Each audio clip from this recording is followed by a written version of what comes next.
Imagine for a second a robotic scalpel. It's pausing for just like a fraction of a second during a really delicate remote heart surgery. Oh, wow. Yeah. Right. And why does it pause? Because a crucial data packet had to travel from a hospital in Chicago to a server farm all the way in Ohio and then all the way back. At physical distance. Exactly. And in that microscopic delay, the patient's entire outcome could change. I mean, if you read any tech blog in 2026, there's this expectation of weightlessness. Right. The cloud is magic. Yeah. The tech world wants you to believe everything is just magically in the cloud. It's frictionless, invisible, completely untethered. But physics, as it turns out, strongly disagrees. It does. It's a very seductive story. This idea of shedding all our physical baggage and running our businesses purely in the ether. But it's an illusion. Totally. The physical world still fiercely dictates the digital one. And that tension between the invisible magic of the cloud and the, heavy blinking metal of the server room is exactly what we're getting into today. Welcome to this deep dive. Glad to be here. Our mission today is to unpack a massive stack of enterprise IT notes focused squarely on the AWS CLF CO2 exam context. We're tackling what our sources call the honest debate nobody has: cloud versus on-premise infrastructure. Which is funny because it's an argument that conventional wisdom said would be completely settled by the year 2026. Right, we were all supposed to be in the cloud by now. Exactly. The assumption was that every enterprise, just absolutely everything, would have migrated.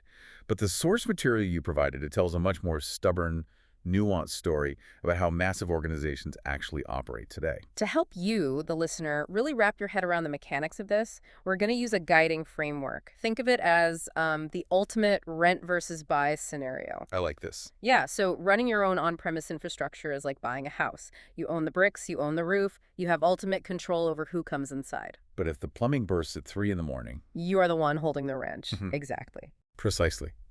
And in this architectural metaphor, the cloud is like renting a unit in a massive, high-end luxury skyscraper. Right. It's incredibly flexible. The corporate landlord in this case, AWS, handles all the maintenance, the physical security, the power grid. But, you're sharing the foundation and the plumbing with thousands of other tenants. Through virtualization. Yes, through virtualization. You don't own the building. Yeah. And you have to abide by the landlord's rules, paying a premium for that supreme convenience. Now, to make this deep dive genuinely useful, we're going to split this right down the middle. I am firmly taking the side of buying. Oh, really? Yeah, I'm going to argue why on-premise infrastructure is absolutely still essential even in 2026. And you're going to defend renting, advocating for why the cloud is the superior operational model. I happily accept the challenge. I mean, I think the cloud's corner is incredibly strong, especially when we look at the pace of modern business. Okay, let's unpack this. Before we get blinded by the shiny, limitless appeal of the cloud, we have to understand why so many massive, wealthy companies flat out refuse to sell their houses. Right. Why keep the servers? Exactly. Why are they still buying and maintaining their own physical servers? And the first major reason staring us in the face goes right back to that robotic surgery example, latency. The speed of light. Yeah. When we strip away the marketing, the cloud still relies on physical fiber optic cables. Data is essentially pulses of light, and light traveling through glass is slower than light traveling in a vacuum. And in the delays from network switches and routers, and you have a physical speed limit. That is a fundamental reality. Think about you, the listener, trying to run a high-frequency trading platform. In that specific financial world, fortunes are made and lost in fractions of a millisecond. Oh, yeah. The algorithms are executing thousands of trades before a human can even blink. Right. Those firms literally buy real estate across the street from the stock exchange so they can run the absolute shortest physical cable possible. If you try to run that workload in an AWS region hundreds of miles away, The network jitter alone would bankrupt you. exactly. In those scenarios, you don't want a landlord. You want ultimate control over the hardware and the network path. It isn't just a preference. It is a strict operational mandate. Well, I will concede that for ultra-low latency, the physical proximity of an on-premise environment is unbeatable. But let me push back on the broader application of that argument. Go ahead. Yes, physical physics matter, but the cloud providers haven't just been sitting still. They've recognized this edge case requirement, and are building what they call local zones, Local zones, right. essentially pushing compute and storage closer and closer to major urban and industrial hubs, specifically to shrink that physical distance. For 99% of enterprise workloads, a 20-millisecond delay to fetch a customer database record is completely imperceptible to the end user. Taking on the burden of maintaining your own secure, climate-controlled server facility just to shave off 10 milliseconds simply doesn't make business sense for the vast majority of applications. I understand the local zone argument, I really do, but latency isn't my only weapon here. What about highly regulated industries? Like government work. Yeah, we're talking about the Department of Defense, specific healthcare sectors, or, national energy grids. These entities often literally cannot put their data into a multi-tenant cloud environment. Because of the hypervisor. Right. Under the hood, cloud virtualization uses a hypervisor, basically a piece of software that splits a massive physical server into dozens of smaller virtual machines. That means your highly classified data could be sitting on the exact same physical silicon chip as some completely unverified company's data. Sharing the hard drive. Exactly. For some regulators, a software barrier just isn't good enough. They need an air-gapped physical server behind a physically locked door. They need to own the house. That requirement definitely exists. But what's fascinating here is that even the most heavily regulated entities are finding that the landlords often provide far better security than the homeowners do. Really?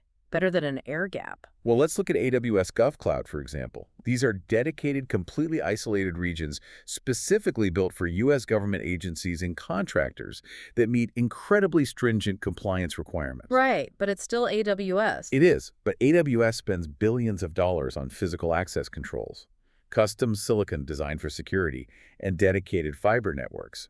That is a level of investment in security that almost no individual corporation or even government agency could ever afford to replicate in their own private data center. I mean, they might outspend me on guards and gates, but at the end of the day, someone else's employee has root access to the hypervisor managing my data. Fair point.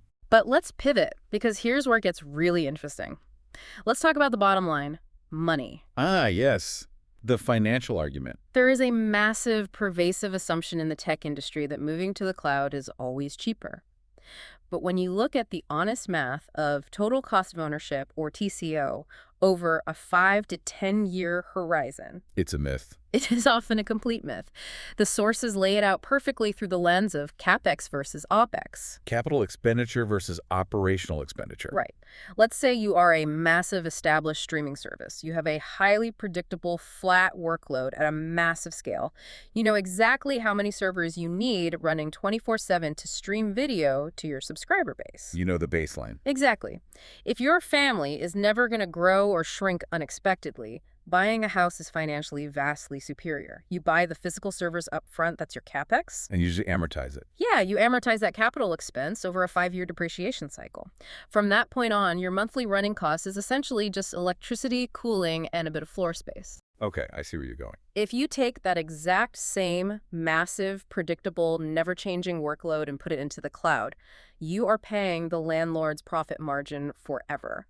You're paying retail price for compute power when you could be building it yourself at wholesale cost. So on-premise is cheaper. On-premise at a predictable scale is undeniably cheaper over time. Well, if we connect this to the bigger picture, your entire financial argument relies heavily on a concept that rarely exists in modern competitive business. Which is? Absolute predictability. I mean, how many enterprises actually have perfectly flat, totally predictable workloads year-round? Major legacy enterprises with established product lines do. Some do, Okay. but they are the exception. For the vast majority, business is cyclical, seasonal, and highly unpredictable. And this is where the OpEx model, the operational expenditure of the cloud, absolutely destroys the CapEx model of on-premise. Let's elevate our house metaphor. Imagine you're a major global airline. If you build a massive 10-bedroom house, meaning you buy millions of dollars of physical servers just to ensure your booking system doesn't crash during the absolute peak of the holiday travel season. You're paying for empty rooms. Exactly. You are paying the mortgage, the heating, and the property taxes on 9 empty bedrooms for the other 350 days of the year. That is dead capital. I see the dead capital argument. It's money trapped in depreciating silicon that could have been spent on research and development. In the on-premise world, Companies were forced to provision their hardware for their absolute maximum peak capacity. Right, because if a massive winter blizzard hits the East Coast. And suddenly, millions of stranded passengers are hammering the airline's app to rebook flights simultaneously. An on-premise system either crashes due to lack of capacity, or it survives because the airline spent $50 million on servers that sit idle 90% of the time. So what's the cloud alternative? In the cloud, the landlord absorbs the cost of those unused rooms.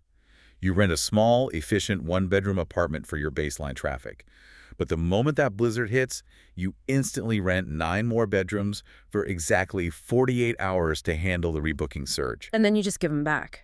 The moment the storm clears and traffic drops, you give those virtual bedrooms back. You only pay for the exact compute cycles you consume.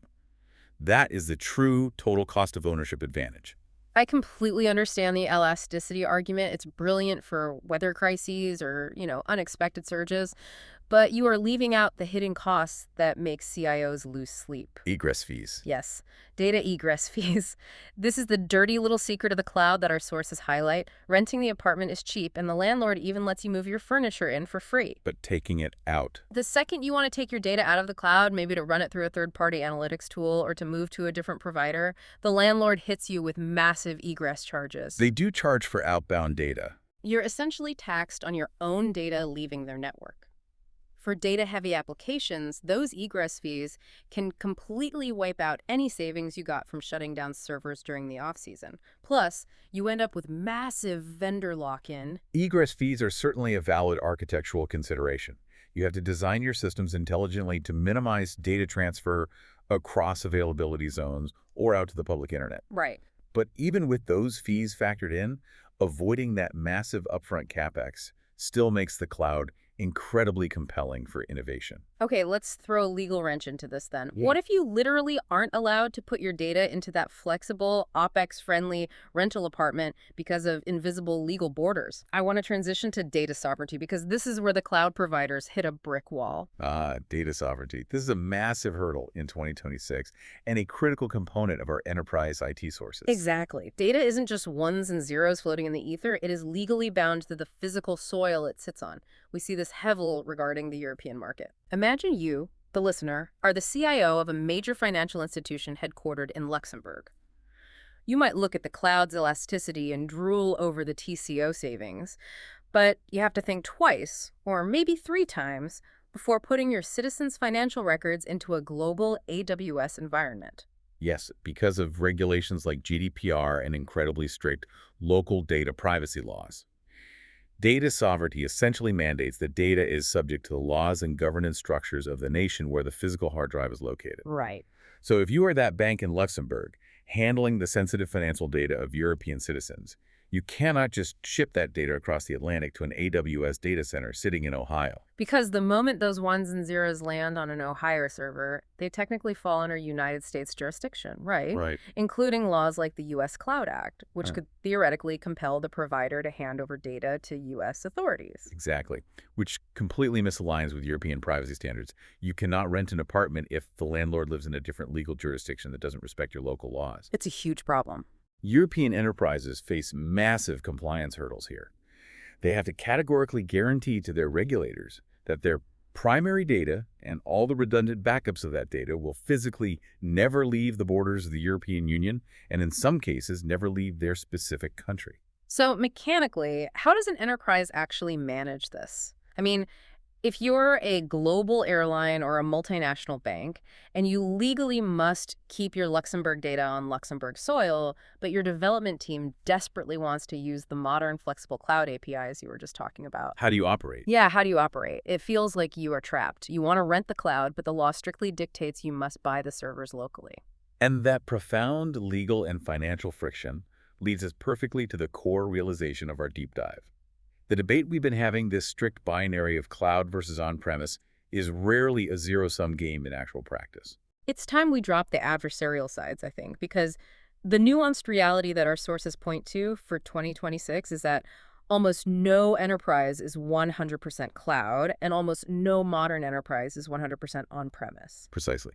The architectural reality of 2026 is hybrid. Organizations are doing both.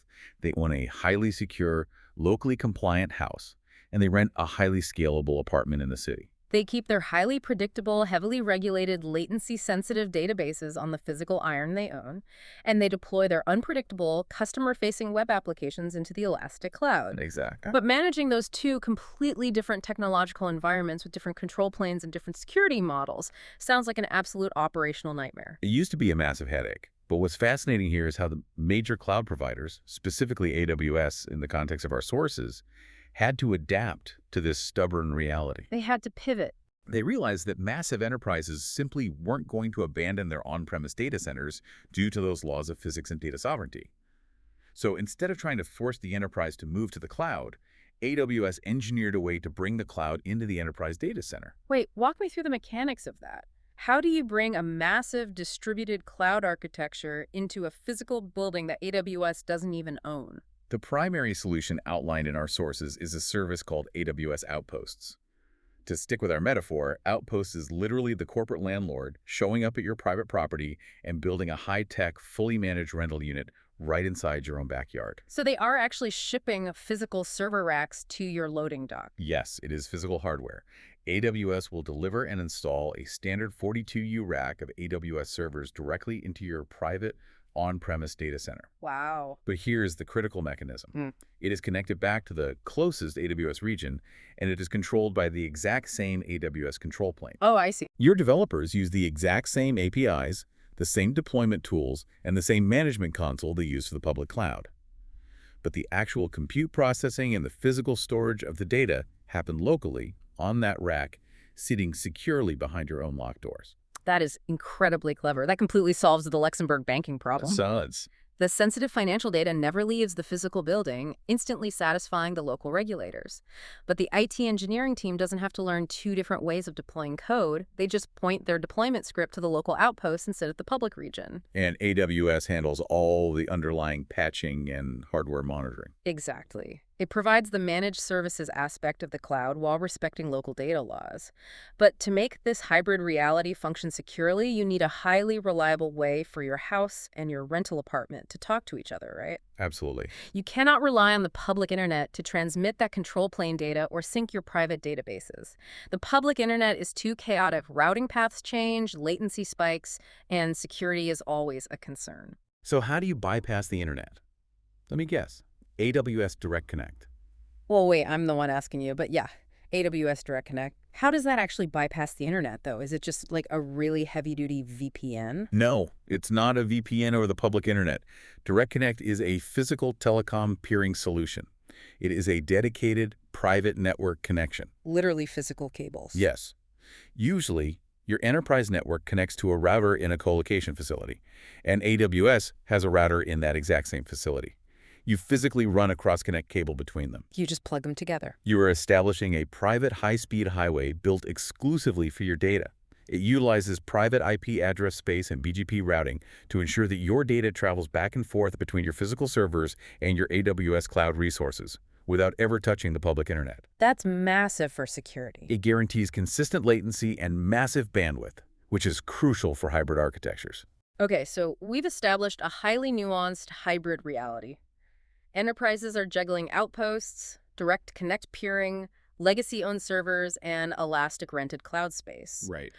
But our mission today isn't just about architecture. It's about translating all of this real-world complexity into the specific context of the AWS Certified Cloud Practitioner exam, the CLF CO2. The exam context is key. Because if you are listening to this and preparing for that exam or just trying to build a business case for leadership, you have to understand the specific vocabulary AWS uses to define their value proposition. That is a vital transition. The CLF CO2 exam doesn't focus on the deep technical routing of BGP or the specific merits of staying on-premise forever. The exam evaluates your understanding of the overarching business benefits of the cloud. You need to know the terms. You need to be able to map the complex realities we just discussed to their core conceptual pillars. Right. If you're sitting in a boardroom or sitting for the test, you have to fluently speak the language of cloud benefits. The four major concepts that our sources emphasize are elasticity, no upfront cost, global reach, and managed services. Let's contextualize these practically. Let's look at a few high-level enterprise scenarios and weave those core concepts in so you, the listener, can see exactly how IT leaders translate theory into business value. Let's start with an enterprise research and development division. Say they have an incredibly ambitious idea for a new generative AI model. Okay. To train this model on-premise, the IT director would have to go to the CFO, write a massive business case, and wait 6 months for approval to spend $500,000 in capital expenditure just to buy the GPUs. That takes forever. And if the AI model completely fails, they are stuck with $500,000 of rapidly depreciating hardware. In the exam context, that scenario perfectly highlights the benefit of no upfront cost. This is the shift from CapEx to OpEx we unpacked earlier. Oh. By utilizing the cloud, that R&D team can spin up an entire cluster of the world's most powerful GPUs in 5 minutes. They train their model for 2 weeks, paying only for the hours they consume. And if it fails? If the project fails, they terminate the instances and stop paying. It drastically lowers the financial barrier to entry for enterprise innovation because there is zero sunk capital. That makes perfect sense. Now, let's go back to our global airline example. They've shifted to the cloud, and that winter blizzard hits JFK Airport. Millions of users are refreshing the app. In the old days, the servers would melt. This tests your grasp of elasticity. And it's important to understand the mechanism here. Elasticity isn't just having extra servers. It's automated, right? Yes, it is the automated ability of the cloud to provision resources out dynamically, adding compute power to handle the massive rebooking spike without human intervention, and then seamlessly scaling those resources back in when the storm clears. So it shrinks and grows. It is the ultimate alignment of IT infrastructure with actual business demand. Okay, final scenario to map out. A highly successful luxury retail brand based in London decides they are ready to capture the Asian market. Great move. Right. They want to launch their e-commerce platform in Tokyo and Sydney, and it needs to load instantly for those local buyers. If they relied purely on their on-premise data center in the UK, the latency would ruin the shopping experience. The speed of light strikes again. Exactly. But building new physical data centers in Japan and Australia would require negotiating foreign real estate, navigating local telecom laws, hiring an army of local IT staff. I mean, it would take 2 years. Which perfectly illustrates the final two concepts: global reach and managed services. With AWS's global infrastructure, that London retailer can deploy their application architecture into the Tokyo and Sydney regions in literally minutes with a few clicks or a single infrastructure as code script. In minutes instead of years. That is global reach.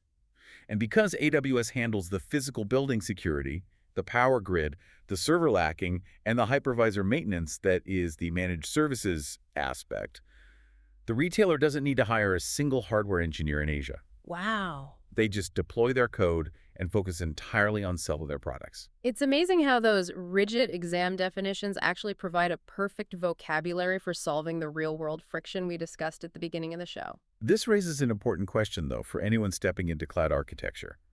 Passing the CLFC-02 is an excellent foundational milestone, but your real job is translation. You have to explain it. You can't just walk into a C-suite presentation and say, AWS offers elasticity. You have to explain how elasticity protects the airline's brand reputation during a crisis, or how shifting to an OpEx model frees up cash flow for the R&D department. So what does this all mean if we zoom all the way out and look at the entire architectural landscape we've mapped today? The rent versus buy debate isn't actually a battle to see which model achieves total victory. Not at all. It's a delicate, ongoing balancing act.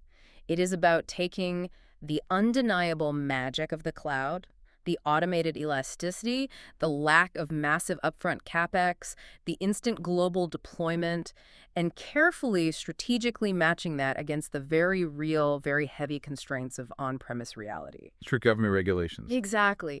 Unyielding data sovereignty laws, the literal laws of physics regarding latency, and the pure financial math of predictable workload scale. It is an architecture of compromise.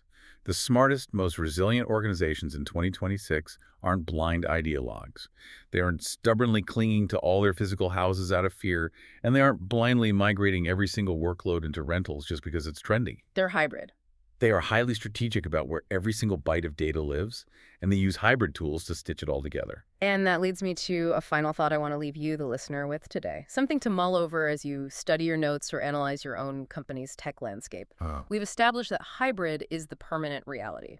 And we know that cloud providers are now literally shipping their own physical, managed hardware like AWS Outposts to be bolted into the concrete floors of private, local enterprise data centers. Mm. So, if the landlord is now building the rental property inside your own house, Does the hard line between cloud and on-premise even exist anymore? exactly, does it even exist? That is a fascinating blur of the historical boundaries. Right.